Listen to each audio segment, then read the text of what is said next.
Après des semaines de silence, la communauté internationale commence à réagir à l'opération militaire russe lancée en Tchétchénie. Alors que les militaires envoyés par Moscou affirment qu'ils iront jusqu'au bout, les réfugiés quittent la République de Tchétchénie dans des conditions que nous racontent nos envoyés spéciaux Dorothée Olyric et Didier Dahan.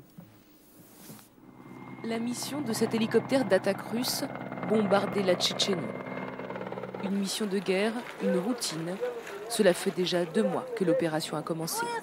On a été bloqué 48 heures à la frontière avec les enfants.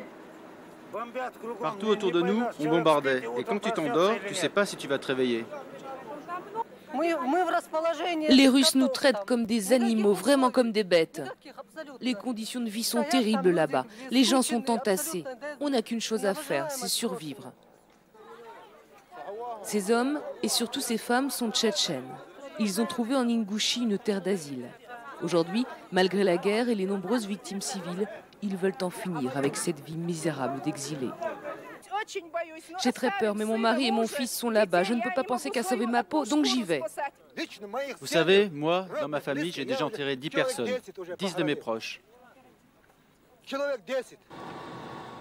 Les autres, par milliers qui ont choisi l'Ingouchie et décidé d'y rester coûte que coûte, sont logés dans des camps comme celui-ci. 6000 personnes se débrouillent grâce à la solidarité ingouche.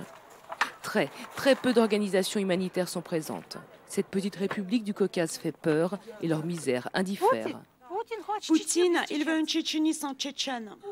C'est un vrai génocide. Il tue les femmes, les enfants et les vieillards.